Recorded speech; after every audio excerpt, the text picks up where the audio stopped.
সাতক্ষীরা ভোমরায় জমি জমা সংক্রান্ত বিরোধকে কেন্দ্র করে সংঘর্ষে পিতা পুত্র আহত।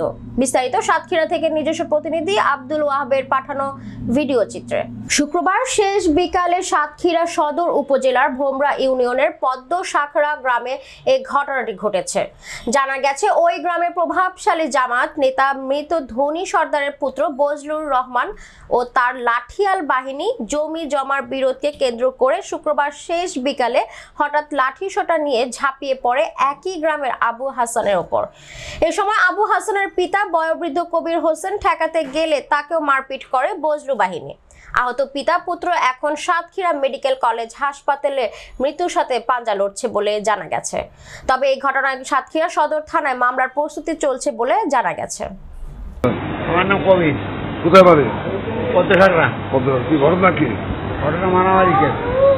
জমাজমি সম্পর্কে? হ্যাঁ, জমি নিয়ে মারামারি কেস। কার সাথে? বজলুর সাথে। হ্যাঁ, বজলুর সাথে। আর ওর ভাই বই পলাশ। মেরেছে কি আপনার ছেলে? আমার ছেলে মেরেছে, আমার মেরেছে। আপনাকে মেরেছে? হ্যাঁ। এই ঘটনা কবে?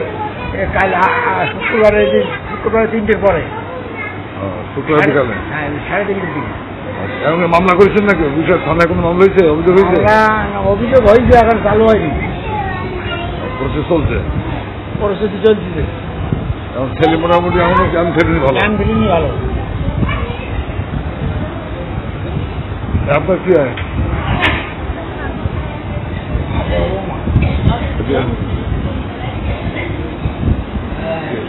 এটা মেরেছে কেন?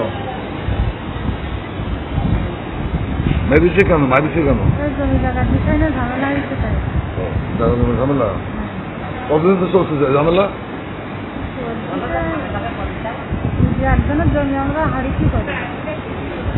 এই গন্ডগোল চলছে কতদিন? জোর করতে গিয়ে খোটা মারে ইচ্ছে মতন। আমাকে খোটা তুলতেই এই গন্ডগোল। আমি নাম গাছ ধরে বলে আমি জন্ম দিছি বলে। হ্যাঁ।